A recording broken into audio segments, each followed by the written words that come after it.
Does the USCIS treat same-sex couples differently? By the end of this video, you'll learn whether there are differences in the marriage adjustment of status process for same-sex couples, the potential impact of previous opposite-sex relationships, and what to do if you don't have a lot of bona fide marriage evidence. We've helped many same-sex couples navigate this journey effectively by teaching them what to expect and the strategies that work. Just like Felipe and Patrick, who joined our program and got their green card in only 2 months and 1 week. And a few more timelines you can see on the screen just to give you an idea of how long this process can take. But definitely check out our full interview with Felipe and Patrick here. Now, if you're struggling to understand what's the first step in this process, a good place to start is to understand the type of relationship evidence the USCIS wants to see. You can grab our comprehensive and free list by using the link in the description below. Now, let's get to the first thing you need to know. Are there any differences in the process for same-sex couples? The answer to this question is kind of yes, but ultimately no. Every couple, whether same-sex or opposite, where the intending immigrant will be applying from inside the United States, will go through the exact same process called an adjustment of status. The first part of this process entails establishing that the foreign spouse even qualifies for the immigration benefits sought. This is through Form I-45, which would be the application to adjust status. This portion of your case is where the intending immigrant demonstrates that they meet all of the USCIS requirements to qualify and receive a marriage green card. Here, you'll be evaluated based on your immigration history, current visa, whether you had a valid entry to the US, and etc. Where being in a same-sex marriage may play a role is in the next part of your application. And this is where you'll be showing that you have a real relationship, not one entered into solely for immigration benefits, but because you're in love and have established a real relationship with each other. This portion of your application is done through Form I-130, which the USCIS calls the petition for your alien relative.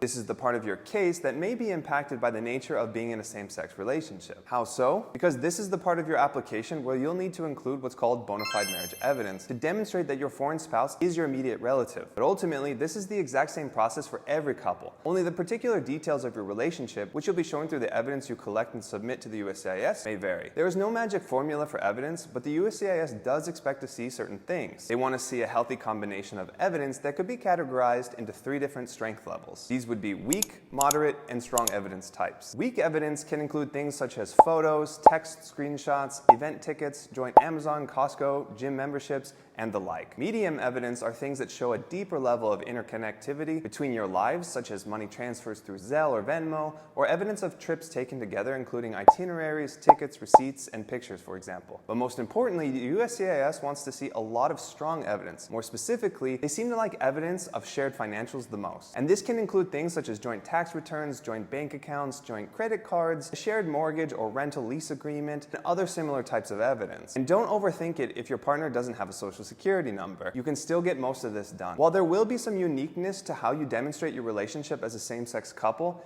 you'll ultimately need to have the same foundational evidence the USCIS requires of every couple that goes through the marriage adjustment of status process. And through our free bona fide marriage evidence list, you can establish a strong foundation of evidence, understand what the USCIS is ultimately looking for, and evaluate the relative strength of all of the evidence you've collected, and determine how you might fill any holes you might find. You can grab our list completely for free from the link in the description below. Now keep in mind, irrespective of your relationship, it's the USCIS's position that all marriages are fraudulent, and the burden is on you to establish that you are in a valid marriage with your US citizen spouse. So, while I've been really hammering home the importance of evidence, there are a couple of questions we often get, with the first being, what if I was in an opposite sex relationship or marriage before? And what if I have children? Firstly, previously being in an opposite sex relationship isn't inherently a red flag for a variety of reasons. Ultimately, everything comes down to your evidence, not about your sexual orientation, but about whether your current relationship is genuine. Now, does that mean the USCIS can't still scrutinize you and even possibly schedule an interview? No. But part of what we teach the members of our marriage immigration method is to reframe interviews as actually a good thing. You know you have a real relationship, and while it may be a hassle and stressful, this is in fact an opportunity to put to rest any questions the USCIS may have about your relationship. Because again, the USCIS by design is looking for a plausible story as to why you're not actually in a real relationship and are instead trying to defraud US immigration law. But ultimately, your real relationship is all that matters. And that also holds true even if you have children from previous opposite-sex relationships and/or marriages. Could this be a scenario that adds to a fraud story already being crafted by the reviewing USCIS officer?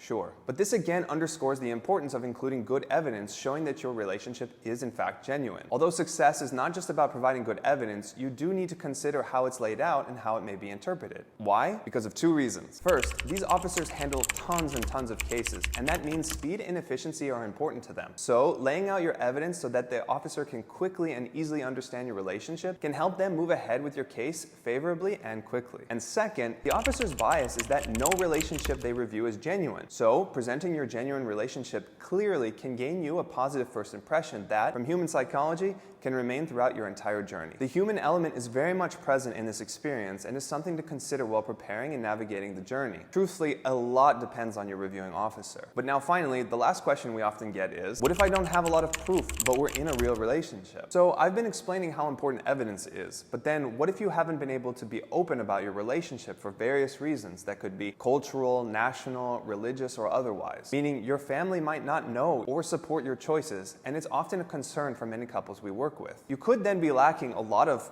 common evidence. However, the burden to prove your genuine relationship is yours, and coming up with evidence may thus require some creativity. You definitely want to start from the examples mentioned in our free evidence list to have a foundation and understand how you could best supplement your case. But here are a couple creative examples. First, including affidavits from third parties, including relatives, friends, religious leaders, and/or co-workers, having personal knowledge of the bona fide nature of your marriage can be key evidence in your petition. These affidavits are basically letters from these people describing their personal knowledge of your genuine relationship. There's no set structure for these letters because the knowledge these people have will vary, but these letters typically explain how this person knows you both and their knowledge regarding your relationship, and it has to be personal and come from that person. Additionally, it's not a bad practice to personally write a letter sharing your story with the USCIS. These letters would normally be addressed from both partners and simply describe the nature of how you met, how your relationship unfolded, and where you're now on this journey. Don't overthink it, but a one-page letter coming from both of you can go a really long way.